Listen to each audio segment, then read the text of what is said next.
ప్రవాహంలో ప్రయాణం 9వ భాగం. 8వ భాగంలో గోపాలం గురించి నిజం తెలుసుకున్న భార్య కూతురుతో సహా అందరూ అసహించుకుంటారు. దీపిక అయితే తండ్రిని తూలనాడుతుంది. కానీ అందరూ తప్పు తెలుసుకున్నాడు, ప్రాయశ్చిత్తం జరిగింది అని వదిలేయమంటారు. కథ కొనసాగుతుంది. గోపాలరావు మనసులో చాలా దిగులు పడుతున్నాడు. తనని అంతా వేలెత్తి చూపిస్తున్నట్లుగా, తనని చూసి హేళనగా నవ్వుతున్నట్లుగా అనిపిస్తోంది. కళ్ళు బలవంతంగా మూసుకున్నా నిద్ర పట్టడం లేదు. కుముదిని జాలిముఖం అతనిని తరుముతూ పరిగెత్తిస్తున్నట్లుగా కళ్ళ ముందు ఏవేవో ఆకృతులు. రాజభూషణ్ గారి మంచితనం తను సహించలేకపోతున్నట్లు. అతను తనను కసిగా కొరడాతో కొట్టాలి. అప్పుడు కానీ మనసులోని ఈ సంఘర్షణకు సమాధానం సరిపోదు. ఏమండి, ఏమిటలా అయిపోయారు? ఈ 4 రోజుల్లో ఎంత చిక్కిపోయారు? బాధగా నిట్టూరుస్తూ భుజం మీద చేయి వేసి ఆప్యాయంగా నిమిరింది. ఆ చేతిని పట్టుకొని తన ముందుకు లక్ష్మిని తీసుకున్నాడు. లక్ష్మి, నేనంటే అసహ్యం అనిపించలేదా? నిన్ను ఎన్ని బాధలు పెట్టానో కన్నీళ్లతో అడిగాడు. అవన్నీ మర్చిపోండి, అనుకుని ప్రయోజనం లేదు. మీరు ఏ అఘాయిత్యం చెయ్యనని మాటివ్వండి అంటూ తన చేతిలో అతని చేతిని ఉంచుకుంది. లక్ష్మి బాధగా గొణిగాడు. అంకుల్ అంటూ వచ్చాడు నరేంద్ర. రా బాబు, చూడు నాయనా, మీ అంకుల్ పచ్చి మంచినీళ్ళైనా ముట్టడం లేదు, ఫిర్యాదు చేస్తున్నట్లంది. అంకుల్ ఏమిటిది అంటూ పక్కనే కూర్చున్నాడు బెడ్ మీద. అరే, ఒళ్ళు కూడా వేడిగా ఉందే, పద హాస్పిటల్కి వెళ్దాం. పర్వాలేదులేరా, ఇలా పోతే ఎంత హాయి. ఎక్కడికి, ఏ ఊరికి అన్నాడు నవ్వుతూ నరేంద్ర. ఏమిటి, ఊరికి వెళ్తున్నారా డాడీ? నేను అదే చెప్దామనుకుంటున్నా. రేపా? అవును బావా, టైం వేస్ట్, ఈలోగా ఇంకొకరి కొంప ముంచేవాడు. దీపా, పెద్దగా అరిచాడు నరేంద్ర. పాపం తన కూతురు ఎంత కష్టపడుతుందో అని. సెంటర్లో మంచి బిల్డింగ్ కొన్నారు. రాత్రి అదే మాట అడిగాను, బిజినెస్ ఏం చేయబోతున్నారని. బేబీ బాధగా పిలిచాడు గోపాలరావు. దీపా, ఇంకా నీ పిచ్చి మాటలు వదల్లేదా అంటూ రెక్కపట్టి లాక్కుపోయాడు బయటికి. వదులు బావా, విసుగ్గా విదిలించుకుంది. ఏమిటి దీపా నీ మాటలు? అంకుల్ ఎంత చిక్కిపోయారో చూడు. ఇంకా కుంగిపోవాలి బావా, కసిగా అంది.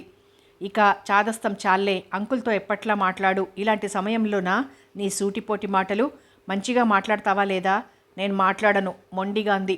అయితే నీకు నాకు రామ్, ఇక నుండి నేను మీ ఇంటికి రాను అంటూ స్కూటర్ స్టార్ట్ చేశాడు. బావా అంది బేలగా. మరి మాట్లాడతావా? మౌనంగా తల ఊపింది. అంకుల్ భలే అమ్మాయిని కన్నావు నా కోసం అనుకుంటూ స్కూటర్ ముందుకు పోనిచ్చాడు. మంచి ముహూర్తాలున్నాయి, పెళ్ళిళ్ళు చేద్దాం అనుకున్నారు రాజభూషణ్ లాయర్ గారు. అంతా కలిసి ఎటైనా వెళ్ళి వద్దాం అంది మంజు. అమ్మో, నేను రాను, నా కామెంటరీ. పర్వాలేదు నరేన్, నువ్వు వెళ్ళకుంటే నేను దీప కూడా రాదు నవ్వాడు చిలిపిగా. లాయర్ గారు కోర్టుకు తయారవుతున్నారు. మంజు, నువ్వు వెళ్ళి ఉపేంద్ర గారికి చెప్పు. అవునమ్మా, మీ వదినకు చెప్పు, పకపక నవ్వింది మంజు. అతను ఇంకా ఏదో అనబోతుంటే, అంకుల్, ఉపేంద్ర చెల్లెలని నేను ఆటలు పట్టించవచ్చు, బావా అని అతన్ని ఆటలు పట్టించవచ్చు, మీరేదో అనబోయారు. ఓ, ఏం వరసలమ్మా ఇవి? అందుకే పేర్లున్నాయిగా ఈ వరసలు. అమ్మో, మీ అమ్మాయి అయితే అప్పుడే స్పీచ్ ఇచ్చేది, అంత బాగా నేను స్పీచ్ ఇవ్వలేనులేండి. చాలే వాగుడు, అలసిపోయావు కానీ కాఫీ తాగు అంటూ కప్పు అందించింది భువనేశ్వరి. నరేన్, రాత్రి ఫైల్ ఎక్కడ పెట్టావురా? గదిలో నుండి కేకేశారు లాయర్ గారు. అంకుల్ 1 మినిట్, ఇప్పుడే వస్తాను. డాడీకి నేనిస్తా, ఇవ్వమ్మా అంటూ తల్లి చేతిలో నుండి కప్పందుకొని తండ్రి గదిలోకి నడిచింది. డాడీ, రాత్రి 11 గంటలకి మీకు ఫోన్ వచ్చింది లాయర్ పరశురామ్ గారి దగ్గర నుండి అంటూ కప్పు అందించాడు. అక్కడికేనా ఇప్పుడు వెళ్ళేది? ఆ నరేన్, అంకుల్ ఫీల్ అవుతున్నారా? పాపం చాలా ఫీల్ అవుతున్నారు డాడీ. దీప మరీ బాధ పెడుతోంది మాటలతో. ఆంటీ ఎంతో నీరసించిపోయింది. అందుకే అతనికి సంతోషవార్త చెప్పాలనుకుంటున్నాను. ఏమి డాడీ? ఉత్సాహంగా అడిగాడు. దీపను నా కోడలుగా చేసుకుంటానని. మరి నీ అభిప్రాయం? డాడీ జోక్ చేస్తున్నారా ఏమిటి? ఇప్పుడు నాకు పెళ్ళేమిటి? ఇప్పుడే కాదురా, చదువైపోయిన తర్వాతనే. అతనికి లక్ష్మికి నీ మీదే ఆశలన్నీ. అప్పటికి మీ ఇద్దరికి ఒకరి మీద ఒకరికి అభిమానం ఉంటేనే. ఇక నువ్వు వెళ్ళు. తండ్రికి ఫైల్ అందించి బయటకొచ్చాడు. అంకుల్, కాస్త వాల్యూమ్ పెంచండి అంటూ వచ్చి కూర్చున్నాడు. రాజభూషణ్ వాల్యూమ్ పెంచుతూ ఇంట్రెస్ట్గా ముందుకు వంగారు. మమ్మీ, నేను ఆంటీ ఇంటికి వెళ్తున్నా అంది మంజు. ఈరోజు కాలేజీ లేదా నరేన్? Sunday uncle. ఓ అంటూ నవ్వారు. బావగారు ఈరోజు స్టేషన్కి వెళ్ళటం లేదా? వెళ్ళాలండి, ముందు ఊరెళ్ళాలి. ఊరా? మళ్ళీ ఎప్పుడు రావటం? ఈవినింగ్ 6 అవుతుంది. సరే నే వెళ్తా. ఈశ్వరి వెళ్తున్నా. మంచిదండి. మంజు వెళ్ళగానే ఇప్పుడెక్కడికి వెళ్ళేది లేదు, నోట్స్ రాసుకుందాం అంది. ఉపేంద్ర హాస్పిటల్కి వెళ్ళాలన్నాడు రాజేష్. Police station. సాయంత్రం ప్రోగ్రాం వేసుకుందాం అన్నాడు రాజేష్. నోట్స్ రాసుకుంది కల్పన చెబుతుంటే.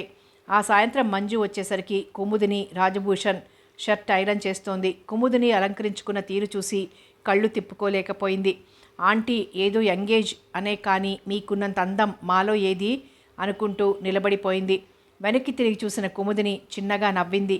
ఆంటీ, ఉపేంద్ర ఇంట్లోనే ఉన్నారా? ఎందుకు?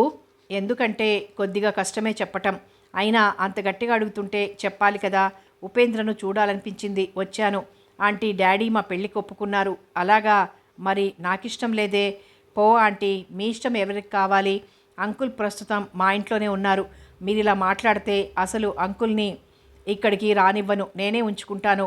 ఏమిటి? తెల్లబోయింది కుముదిని. ఓ ఐఎమ్ సారీ. అంకుల్గానే ఆంటీ. పిల్ల, అన్నీ అబద్ధాలే. మీ అంకుల్ ఊరెళ్ళారు. వచ్చారా ఆంటీ? డాడీ అంకుల్ మా పెళ్ళిళ్ళ గురించి పేరయ్య గారితో మాట్లాడుతున్నారు. ఇంతకు ఉపేంద్ర ఉన్నారా అంటూ ఉపేంద్ర గదిలోకి తుర్రుమంది. ఏవండి డాక్టర్ గారు? బుక్ చదువుతున్న ఉపేంద్ర వెనక్కి తిరిగాడు. హాయ్ మంజు అంటూ దగ్గరకొచ్చాడు. ఆ డాక్టర్ గారు కొంచెం ఆగాలి, మీకు గుడ్ న్యూస్. ఏమిటది? ఆశగా అడిగాడు. మన మ్యారేజ్కి ముహూర్తం చూస్తున్నారు డాడీ అంకుల్. నిజంగా? చేయి జాపి దగ్గరగా గుంజాడు. అదిగో డాక్టర్, నేను చెప్పేది ఏమిటి, ఇంకా కొద్ది రోజులు ఆగాలి అంటూ మెల్లిగా చేయి విడిపించుకుంది. ఏమిటి? పిక్చర్ ప్రోగ్రామా? అవును, త్వరగా తయారు కండి. బావా ఇక్కడికి వస్తానన్నాడు. మీకు నైట్ డ్యూటీ ఏమీ లేదుగా? ఉంది, కానీ ఈ నైటు నిరంజన్ చూస్తానన్నాడు. నిజంగానా? మెరుస్తున్న కళ్ళతో అంది. అమ్మాయి, డ్యూటీయే. నా మొదటి భార్య, తరువాతే నువ్వు. సర్లేండి, ముందు వెనక మొత్తానికి భార్యనవుతానుగా. పదని టైం అవుతోంది. అలాగే, చకచక డ్రెస్ అవ్వండి మరి. ఇదిగో ఓన్లీ 2 minutes. షర్టు ప్యాంటు వేసుకుని రూమ్ బయటికి వచ్చాడు. రూమ్ తలుపులు దగ్గరికి లాగి వెనక్కి తిరిగింది. రాజేష్, కల్పన నిలబడి ఉన్నారు. హలో మంజు, పిక్చర్కి తయారయ్యావా? దయ్యం అంది కల్పన. అబ్బా, మీరంతా బాగానే చూస్తారు. మళ్ళీ పేరు నాది. చూడు బావా ఎలా అంటుందో. ఎక్కడికి రాణి అసలు? అర్థంగానట్టు అడిగాడు రాజేష్. మీతో మంజు చెప్పలేదా పిక్చర్ ప్రోగ్రాం ఈవినింగ్ అని అంటూ నవ్వుకున్నారిద్దరూ. నాకు తెలిసిపోయిందిలే, చిన్నపిల్లల అంది. అదిగో నరేన్, దీపిక వస్తున్నారు. అంతా రెడీ అయ్యారే అన్నారు నరేన్ చిరునవ్వుతో. నరేన్, ప్రేమించినన్నావు, ప్రేమలో పడ్డావు, వెక్కిరించింది మంజు. లేదే మంజు, మేనరికం సహజం. మమ్మీ డాడీ మాట తీసేయకుండా వాళ్ళ ఇష్టప్రకారమే చేసుకుంటానని చెప్పాను. మొత్తానికి నీకే మంచి పేరు దక్కింది. ఇటు మేనరికం, అటు ఇష్టమైన అమ్మాయి. ఏం దీపా? ఏమంటున్నాడు నరేన్ అడిగాడు రాజేష్ నవ్వుతూ. తలదించుకుంది దీపిక. ఏ పిక్చర్కి వెళ్దాం అంది మంజు ఉత్సాహంగా. ఏమిటి అంతా వచ్చి ఒకే పిక్చర్కా? ముఖం చిట్లించాడు నరేంద్ర. మరి అర్థంగానట్లు చూసింది కల్పన. అంతా ఒక్కదానికైతే థ్రిల్ ఏముంటుంది, వెరైటీ. తలా ఒక పిక్చర్కి వెళ్దాం. ఆ మాట అందరి మనసులో ఉన్నా బయట పెట్టలేకపోయారు. అమ్మో, ఎంత మారిపోయావేమ్రా నరేన్గా అంటూ గుండెల మీద చేయి వేసుకుంది మంజు. పాపం పిల్లాడు మొదట్లోనే ఉన్నాడు, అతని ఉత్సాహం ఎందుకు పాడు చేయాలి? అలాగే పోదాం పదండి. రాజేష్ ఒక అడుగు ముందుకు వేశాడు. ఏమండి బావగారు అంటూ రాజేష్ భుజం పట్టుకుని ఆపాడు నరేంద్ర. ఏమిటి, మీకు మటుకు అలాగే వెళ్ళాలని లేదు అన్నాడు నరేంద్ర. నిజమేననుకో నసిగాడు రాజేష్. అంతా పెద్దగా నవ్వారు. అది సరే గాని మీ వరుసలేమిటి ఇలా ఉన్నాయి? అవి నీకు అర్థం కావులే, మాకే అర్థం కావు. ఇక నీకేం చెప్పమంటావు? తల మీద చిన్నగా మొట్టాడు నరేంద్ర. అమ్మా వెళ్తున్నాం అంటూ కుముదినికి చెప్పి వచ్చింది కల్పన. పదండి, 6:30 అవుతోంది. తొందర పెడుతూ ముందుకు నడిచింది. బాల్కనీలో నిల్చుని చూస్తున్న కుముదిని మనసంతా ఎంతో తృప్తిగా ప్రశాంతంగా అనిపించింది. ఎంతో లోటుందనుకున్న తన జీవితంలో అసలు లోటనేదే లేకుండా అయింది. తనకు భర్త, కొడుకు, కూతురు, అల్లుడు, కోడలు. ఓహో, రోడ్డు మీదికి చూసింది. రాజేష్, కల్పన ఒక మోటార్ బైక్ మీద, ఉపేంద్ర, మంజు మరో మోటార్ బైక్ మీద, నరేంద్ర, దీపిక స్కూటర్ మీద వెళ్తూ కనిపించారు. స్వేచ్ఛగా విహరించే పావురాలు గుర్తొచ్చాయి కుముదినికి. ఆలోచనలకి సంకెళ్ళు పడిపోయాయి. రాజభూషణ్ చేతులు ఆమె చుట్టూ సంకెళ్ళులాగా పడ్డాయి. ఏం కుముదా, ఆలోచనలో పడిపోయావు? మీ గురించే. రియలీ? ఏమని? ముందుకు లాక్కున్నాడు ఆమె ముఖాన్ని. ఏవండి, ఇది బాల్కనీ, రోడ్డు మీద జనం, ఇంట్లోకి వెళ్దాం అంది విడిపించుకుంటూ. ఓహ్, ఐఎమ్ సారీ గొణుగుతూ ఆమె వెంట నడిచాడు లోపలికి. అమ్మా, వంటలోకి ఏం చేయమంటారు? రంగమ్మ, నేను చేస్తానులే. మీరా? ఎందుకమ్మా, నేను లేను. బంగారు తల్లి, మీరు పని చేయకూడదు. అయ్యగారు వచ్చారు, ఏం కావాలో కనుక్కోండి త్వరపెట్టింది. కుముదిని కళ్ళు చెమర్చాయి. తను రంగమ్మలో అత్తగారినే చూసుకుంటోంది. రాజభూషణ్ గదిలోకి వచ్చింది. డ్రెస్ చేంజ్ చేసుకుని లుంగి కట్టుకున్నాడు. తెల్ల చీరలో మెరిసిపోతున్న కుముదిని అతని కళ్ళకి ఎంతో అందంగా కనిపించింది. అలాగే చూడసాగాడు. ఏవండి, ఏం కావాలి? నువ్వే తెల్లబోయింది. ఉలిక్కిపడ్డాడు రాజభూషణ్. ఆహా కుముద, ఒక కప్పు స్ట్రాంగ్ కాఫీ అంటూ తడబడుతూ చిన్నగా నవ్వారు. నవ్వుకుంటూ కిచెన్లోకి నడిచింది కుముదిని. ఏమిటి తను చిన్న పిల్లవాడిలా అయిపోతున్నాడు? తన బ్రతికి ఇలా హాయిగా ఆనందంగా ఉంటుందని కలలో అయినా అనుకున్నాడా? కుముదిని లాలనలో ఆమె ఒడిలో అన్ని బాధలు మర్చిపోయి కొత్త రాజభూషణ్ పుట్టాడు. అతనికి పెళ్ళయింది నిజమే. ఇప్పుడు అదివరకు ఎలా ఉంటాడు? కుముద సిగ్గుగా తలవంచుకుంటే తను ధైర్యంగా మాట్లాడగలడు, ధైర్యంగా ప్రవర్తించగలడు. తలెత్తి చూస్తే తనలో ఏదో బెరుకే. అలా బెరుగ్గా ఉన్న రాజభూషణ్ అంటే చాలా ఇష్టం కుముదినికి. ఆ కళ్ళల్లో నారాయణ కనిపిస్తుంటాడు. దానిలో అతని మీద గౌరవం, ప్రేమ ఇంకా కలుగుతాయి ఆమెలో. కాఫీ అందుకుని సాసర్లోకి పోసి ఇచ్చాడు కుముదినికి. కప్పుతో తను సిప్ చేస్తూ, పిల్లలేరి అన్నాడు. పిక్చర్కి వెళ్ళారు. కప్పు పక్కన పెట్టి లేచారు. కుముద కప్పందుకుని వెళ్ళిపోయింది. కుముద ఆగింది. మనం చూద్దామా పిక్చర్? ఇప్పుడా? ఏం పిక్చర్? అర్థం కానట్లు అడిగింది. నీ ఇష్టం. ఇండోర్ పిక్చర్ చూద్దామా, అవుట్డోర్ పిక్చర్కి వెళ్దామా అంటూ దగ్గరకు వచ్చాడు. అర్థమైంది కుముదినికి. నవ్వింది. సిగ్గుగా తలవంచుకుంది. చెప్పవు? భుజాలు పొదివి పట్టుకొని గడ్డం పైకెత్తి చూశాడు. కుముదిని అతని కేసు చూడలేకపోయింది. రాజభూషణ్కి ధైర్యం వచ్చింది. మూసుకున్న ఆ కళ్ళ మీదికి వంగారు. కళ్ళు తెరిచింది. తడబడ్డాడు. చటుక్కున్న నారాయణ గుర్తొచ్చాడు కుముదినికి. తన చుట్టూ ఉన్న రాజభూషణ్ చేతులు వదులు కావటం గమనించి, నేనంటే భయమా అడిగింది చిన్నగా. డిఎస్పీ నై ఎంతోమందిని భయపెట్టాను కానీ నేను నీ దగ్గర భయపడాల్సి వస్తోంది. ఇక ఇంతేనా మనం? ఇంతేనా అంటే చిన్న పిల్లాడు చూసినట్లు ఆమె కేసు ఒకసారి చూసి పెదవి కొరుక్కుంటూ ఉండిపోయాడు. పకపక నవ్వుతూ అతని చుట్టూ చేతులు వేసి, అలా అని నేను అనలేదే అంటూ అతని గుండెల్లో ముఖం దాచుకుంది సిగ్గుగా. కుముద తీయగా పిలుస్తూ ఆమెలో తను చేరిపోయాడు. శ్రీ వెంకటేశ్వర స్వామి మెరిసిపోతున్నాడు ఆభరణాలతో. భక్తితో నమస్కరించారు కొత్త దంపతులు. బయటకొచ్చారు పూజలు చేయించిన తర్వాత. కుముద, నీ కోరిక నెరవేరినట్లేనా చిన్నగా అడిగారు రాజభూషణ్. ఒకసారి అతని కేసి తృప్తిగా చూసి కళ్ళు మూసుకుంది. నా కోరికలన్నీ నెరవేరినట్లే. అబద్ధం, వదనకు ఇంకో కోరిక కూడా ఉంది అంది ఈశ్వరి పట్టుచీర బరబరా లాగించుకుంటూ. కుముదిని పక్కకొచ్చి, ఏమిటది అంది కుముదిని అర్థం కాక. తను తల్లి కావాలనే కోరిక లేకపోలేదు అంది చటుక్కున. సిగ్గుతో కుముదిని బుగ్గలు ఎర్రబడ్డాయి. రాజభూషణ్ కేసు చూసింది. నవ్వుతూ చూస్తున్నాడు. అదేం లేదు వదినా, మాకు అమ్మాయి అబ్బాయి ఉన్నారు. వారుంటే మాకు పొద్దే తెలియదు. మనవల్ని ఎత్తుకోవాల్సిన వయసులో మాకు పిల్లలా? ఆంటీ, అంత త్వరగా మీకు ప్రమోషనా? మీరు కొత్త పెళ్లి కూతురే కదా.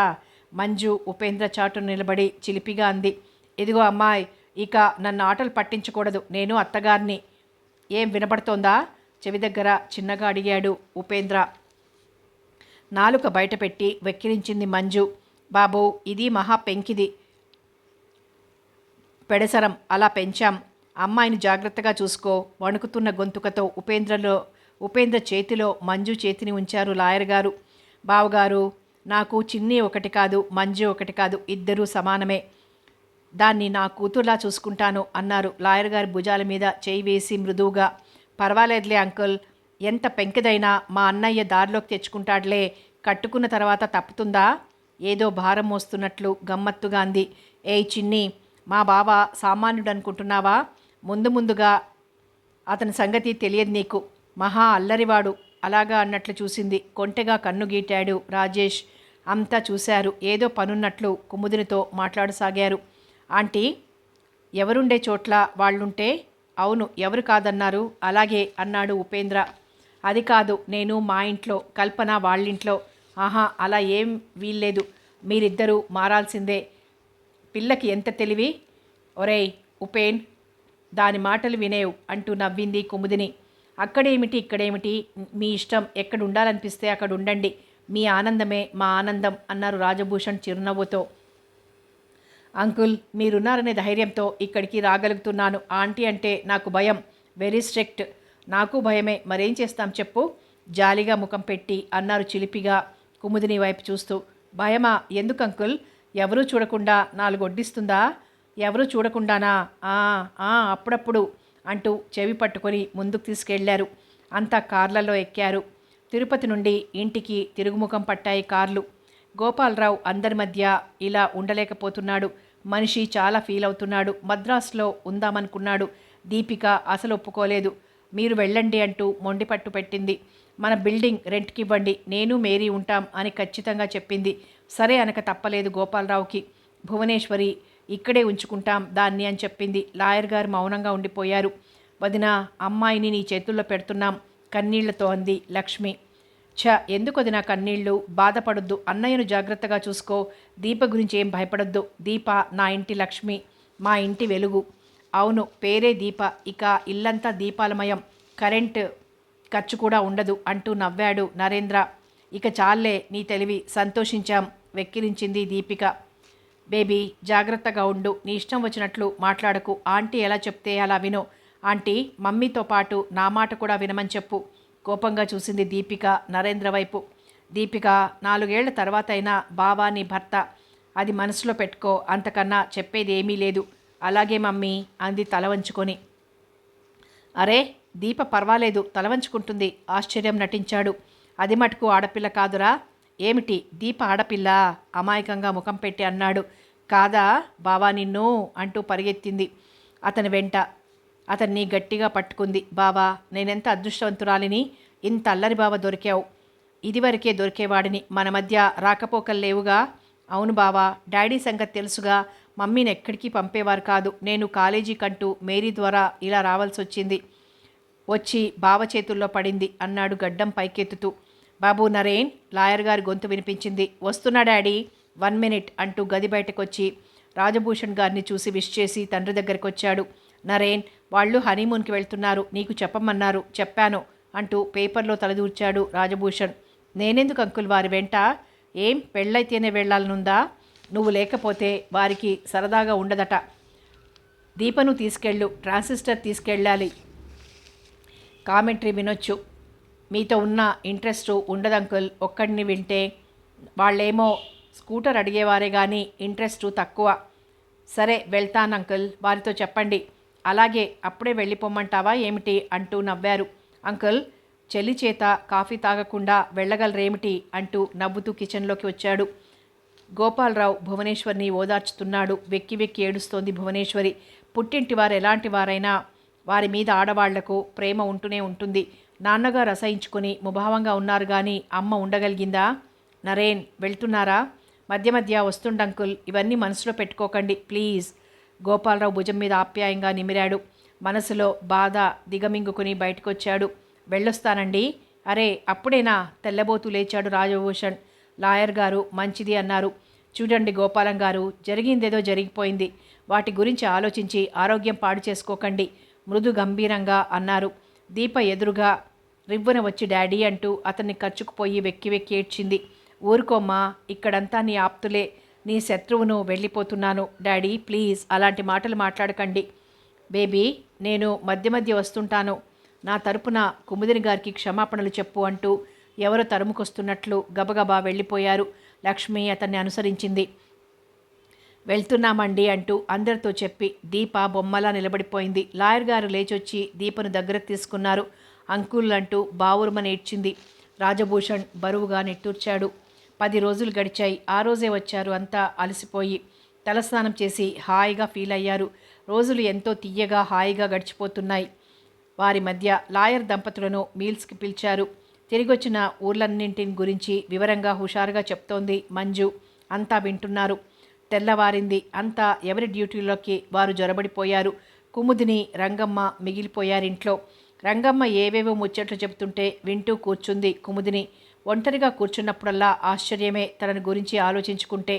వారిని ఎంతో తొందరగా మర్చిపోయానని అనుకుంటే ఎంత పెద్ద తప్పో చేసినట్లు అనిపిస్తుంది. ఆ సాయంత్రమే రాజభూషణ్ కుముదిని లాయర్ గారింటికి తీసుకువెళ్ళాడు. గంటసేపు మాట్లాడుకున్న తర్వాత వస్తామంటూ లేచారు. కుముద వెళ్దామా? మౌనంగా తల ఊపింది. అన్నయ్య, వదిన కళ్ళతో మాట్లాడటం, తలతో సమాధానం ఇవ్వటం మాన్పించలేకపోయావు. నీ అలవాటు కొద్దిగా అయినా వస్తాయనుకుంటే తనే నాకు నేర్పుతుందమ్మా. నేనెక్కడ నేర్చాను? నవ్వారు. లాయర్ దంపతులు బయటకు వచ్చి సాగనంపారు. జీప్లో రాలేదా బావగారు? మీ చెల్లెలికి ఇదే ఇష్టమట అంటూ మోటార్ బైక్ స్టార్ట్ చేశారు. కుముదిని మౌనంగా వచ్చి కూర్చుంది. మోటార్ బైకు బీచ్ వైపు మళ్ళటం చూసి ఎక్కడికి అంది మెల్లగా. ఏం నాతో రావా? ఏం మాట్లాడావు? ఏం మాట్లాడాలి? మీరేదేదో మాట్లాడుతుంటే. కుముద, నాకొక్కసారి 20 ఏళ్ళు తగ్గినట్లు అనిపించింది నిన్ను నే చేసుకున్న తర్వాత అంటూ మోటార్ బైక్ స్టాండ్ వేసి కుముదిని చేయి పట్టుకొని తన పక్కనే కూర్చోబెట్టుకున్నారు. కుముద మౌనంగా ఉండిపోయింది. ఇక్కడ కూడా మౌనమేనా? చుట్టూ ఎవరూ లేరుగా. ప్లీజ్ ఏదైనా మాట్లాడు. ఆమె చేతిని తన చేతిలోకి తీసుకుని మృదువుగా నిమురుతూ అన్నాడు. ఏం మాట్లాడమంటారు? ఎప్పటికీ ఇదంతా కళా నిజమా అనిపిస్తుంది. పిచ్చి కుముద, ఇన్నాళ్ళు కలలోనేగా బ్రతికింది. నీతో ఒక విషయం చెప్పాలనే నేను ఇక్కడికి తీసుకొచ్చింది. ఏమిటది? భయంగా చూసింది. చూసావా ఎంత భయమో? నేను నీకు అండగా ఉన్నా ఇంకా భయం ఎందుకు? నువ్వు నా దగ్గరకు రాగానే బెరుకుగానే ఉంటున్నావు. బహుశా నీకు వారు గుర్తుకు రావచ్చు. తప్పులేదు. ఇప్పుడు నువ్వు అతని గురించి ఆలోచించటంలో అర్థం లేదు.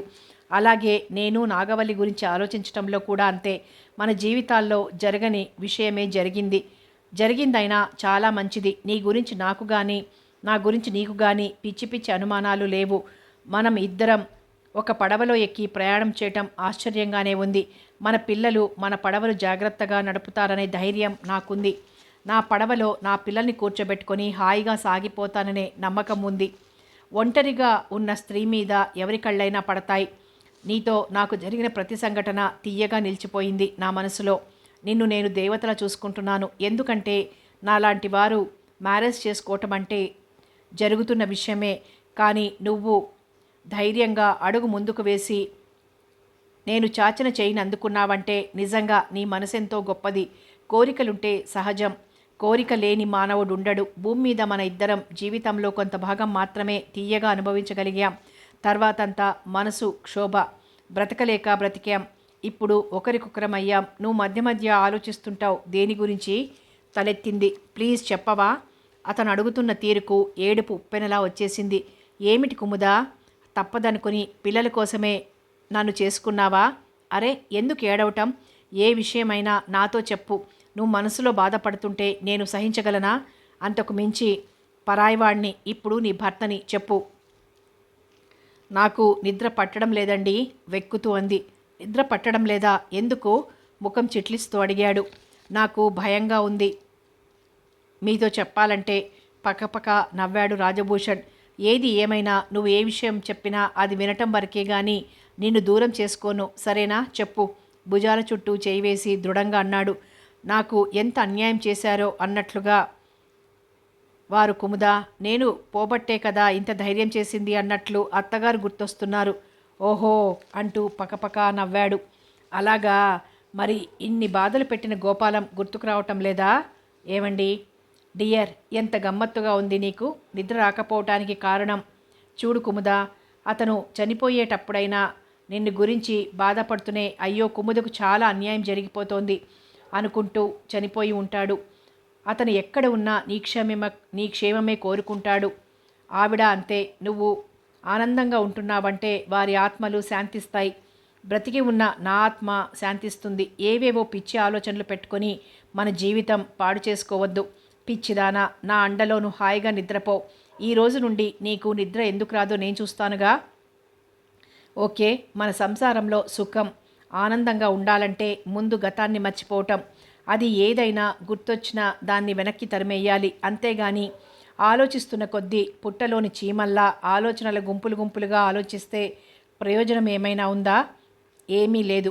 అంతేగాని నిన్ను అతని నోరు మూసేసింది మునివేళ్లతో. మీరు బాధపడకండి. నేను ఇప్పటి నుండి అస్సలు బాధపడను. ఏ విషయంలోనూ. నిజంగా నేను చాలా అదృష్టవంతురాల్ని. ఈ రోజు నుండి అలాంటి ఆలోచనలు రానివ్వను. కానీ ఒంటరిగా ఉన్నప్పుడే. పోనీ నిన్ను ఒంటరిగా ఉండనివ్వనులే. ఎలా అంది మెరుస్తున్న కళ్ళతో. జాబ్కి రిజైన్ చేస్తాను. రిజైనా? చిచి వద్దండి గాబరాగా అంది. మరి ఆ కళ్ళల్లో మెరుపు అలాగే ఉండాలి, అంతేగాని ఈ గాబరా భయం ఉండకూడదు. అది ఏ రోజున కనిపిస్తే ఆ రోజు రిజైన్ చేస్తానో బెదిరిస్తున్నట్లన్నారు. అలాగే. ఏమిటి అలాగే? అతని పాదాల మీద చేతులు వేసింది. ఏమిటి నా పాదాల సాక్షిగా అని చెప్తావా? నిన్ను పెళ్లి చేసుకున్న తర్వాత 20 ఏళ్ల వయసు తగ్గిందని చెప్పాను. అవన్నీ పాత డైలాగ్స్ అంటూ చేతిని తన చేతిలోకి తీసుకున్నారు నవ్వుతూ. అతని హృదయంలో ముఖం దాచుకొని కంఠం మీద సన్నగా మృదువుగా పెదవులానించింది. వెరీ గుడ్, మరో 5 ఇయర్స్ తగ్గిపోయాయి అంటూ ఆమెను మరీ దగ్గరకు తీసుకున్నారు. ఏమిటో ఈ జీవితం, గొణిగింది కుముదిని. ఏముంది, పుట్టటం చావటం మధ్య ఉన్న వంతెనే జీవితం. ఆ వంతెన మీద నడుస్తాం, ఒక్కొక్కసారి ఆనందంతో, ఒక్కొక్కసారి బాధతో, మరోసారి కోరికలతో, ఇంకోసారి బాధ్యతలతో, చివరికి ముగింపు అంతే. అలాంటప్పుడు జీవితం అంటే ఎందుకింత ఇష్టం? చూడు కుముదా, బాధల్లో చావాలి అనుకుంటాం, కానీ చావటానికి సంసిద్ధులం కాగానే మన ప్రాణం మీద తీపి, బతకాలనే ఆరాటం. ఎందుకోసం? ఇంకా ఏదో సాధిస్తాం బతికి. చచ్చి సాధించేది ఏముంది అనుకుంటారు ప్రతివాడు. కాలం వచ్చి చచ్చిపోవటం అంటే అది వేరు. మనం ఎన్ని కష్టాలు అనుభవించలేదు? ఒకసారి కాకపోయినా ఒకసారైనా అనుకున్నాం పోతే బాగని. కానీ జీవించాలి పిల్లల కోసం అనుకున్నాం. నేను డ్యూటీనే ఒక పిల్లవాడిగా నా బాబుగా చూసుకుని జీవించాను, అంతేకాని చావలేకపోయాను. ఏముంది కుముదా, జీవితం ఒక గాలిపటం, నీటి బుడగ. మనం గాలిపటాన్ని పైకి ఎగరవేస్తాం. అది సాఫీగా సాగిపోవాలంటే గాలి కావాలి. కింద దారం పట్టుకొని దాన్ని ఏ మార్గంలో నడిపించాలో అని శ్రద్ధగా చూస్తూ దారం వదిలిపెడుతూ ఉండాలి. ఏ చెట్టులోనో ఏ కరెంటు స్తంభానికో ఇరుక్కుపోయినా జాగ్రత్తగా వచ్చేట్లు చెయ్యాలే గాని లాగకూడదు. ఫలితం తెగిపోతుంది. పతంగి వస్తే దారాన్ని ముడివేయవచ్చు. పతంగి చిక్కుకొని రాకపోతే కొత్త పతంగి కొనుక్కొని ఆ దారాన్ని వాడవచ్చు. అంతేగాని దానికి కట్టిన దారం దేనికి పనికిరాదని లేదు. తెగిన దారాన్ని ముడివేసి ఎలా ఎగురవేస్తాం అనే బాధ ఉండకూడదు కుముదా. ఎవరి జీవితమైనా గాలిపటం లాంటిదే. అన్నింటినీ అనుభవిస్తాం, సంపాదిస్తాం. కానీ అన్ని బాంధవ్యాలు, అంత సంపాదన వదిలిపెట్టుకొని వెళ్ళిపోతాం. మన వెంట ఏదీ రాదు. కాకపోతే కాస్త ముందు వెనక అందరం ఒక్కసారి పుట్టలేదు కదా, ఒక్కసారే పోవటానికి. ఉన్నంతసేపే ఈ ఆరాటం, ఈ కోరికలు, ఈ బాంధవ్యాలు, ఈ అభిమానాలు. మరి ఇన్ని తెలిసి వాటి మీద ఆకాంక్ష లేకుండా ఉండగలమా? ఉండలేం. అవి ఉంటేనే మనం బతికేది, బతుకులో ఆనందాన్ని చవిచూసేది. బతకాలంటే ఆనందం ఉండాలి. ఇంత ఆనందం అనుభవించేది దేనికోసం అంటే బతుకు కోసం, బతకటం కోసం. అందుకే నువ్వు బాధపడి నన్ను బాధ పెట్టకు. ఏం ఇంకానా? అతని గుండెల్లో ఒదిగిపోయింది. అన్నీ తెలుసుకున్న అనుభవజ్ఞురాలిగా. పిచ్చి జీవితం అనుకుంటూ దూరంగా చూడసాగారు రాజభూషణ్. వెళ్దామా? అప్పుడేనా? ఉందామని ఉందా ఇక్కడ? ఇక్కడ అంటూ అతని గుండెలకేసి చూపించింది. రాజభూషణ్ చేతులు ఆమె చుట్టూ బలంగా అల్లుకుపోయాయి. జీవితంలో స్త్రీ ఉంటే ఎంత ఆనందంగా బతకవచ్చు, ఎంత మంచి జీవితం. నిమిషం క్రితం పిచ్చి జీవితం అనుకున్నది ఇప్పుడు మంచి జీవితం. నవ్వుకున్నారు. ఇంటి ముందు మోటార్ బైక్ ఆగింది. రంగమ్మ మెట్ల మీదనే కూర్చునుంది. పిల్లలేరు రంగమ్మ? లాయర్ గారింటికి వెళ్ళారమ్మా. మీకోసం ఎవరో వచ్చారు. నా కోసమా? ఎవరు? అంది లోపలికొస్తూ. శేషాలు భోంచేస్తున్నాడు. శేషాలు ఆనందంగా పిలిచింది అర్చినట్లు. అమ్మా అలాగే చూస్తుండిపోయారు శేషాలు. తెప్పరిల్లాడు. అమ్మా నాకు తెలిసింది ఈ మధ్యనే, చూసిపోదామని వచ్చాను. బాబుగారేరి? ఏమో శేషాలు, బాగున్నావా? నేను మీకు తెలుసా? ఎగాదిగా చూశాడు. ఇప్పుడు మీ అమ్మగారు పిలిచిందిగా. ఏమిటి మీ ఊరి విశేషాలు అంటూ పావుగంట మాట్లాడి లోనికి వెళ్ళారు. అబ్బా అయ్యగారు ఎంత మంచివారమ్మా, మీరు పెట్టి పుట్టారమ్మా, అందుకనే అలాంటి బాబుగారు దొరికారు. నేను లాయర్ గారింటికి వెళ్ళి అందరినీ చూసి తీసుకొస్తాను. అంతా సినిమాలాగుంది. కొనుక్కుంటూ మంచినీళ్లు తాగి విస్తరి మడిచాడు. ఏవండి, జీవితంలో ఏమీ లేదు, మరెందుకు బ్రతకటం? బ్రతకాలి గనక. ఎందుకు బతకాలి? జీవించడం కోసం. ఇంకా ఆశలు కోరికలా? అంది మనసు. నువ్వాగు, నేను మనిషిని. మరి నేను? నువ్వు నాలో దాగన్న మనసువి. నేను చెప్పినట్లు నడుచుకోవాలి, అంతేగాని నీ ప్రశ్నలేమిటి? చిరాకు పడ్డారు. అంతలోనే అతని ముఖం వికసించింది. కుముదిని ఎదురుగా కనిపించింది. ఏమిటి ఆలోచిస్తున్నారు? జీవితం గురించా? మన గురించి ఆలోచించండి. అలాగే మరి నా కేసి చూడకు. సిగ్గుపడింది కుముద. దగ్గరగా వచ్చారు. కళ్ళెత్తింది. వెనక్కి తగ్గాడు. నారాయణ కనిపించాడు. ఆ కళ్ళల్లో నవ్వింది. ధైర్యం వచ్చింది. ఇంకా ధైర్యం వచ్చింది. చటుక్కున్న కళ్ళు మూసుకుని దగ్గరకు తీసుకున్నారు. మళ్ళీ నవ్వింది కుముదిని. నువ్వు నన్ను భయపెడతావా? ఈ రోజు నుండి నువ్వంటే నేనేం భయపడను అన్నాడు గుసగుసగా. నవ్వింది సిగ్గుగా. బయట చెట్టు క్రింద అన్నం తిని బిచ్చగాడు పాడుతున్నాడు. ఓ మనిషి సాగిపో, కాలమనే ప్రవాహంలో పడవెక్కి సాగిపో, పదిలంగా పాట పాడుకుంటూ ప్రయాణం చేసుకుంటూ అని. ప్రవాహంలో ప్రయాణం నవల సమాప్తం. మరో మంచి నవలతో మళ్ళీ కలుద్దాం.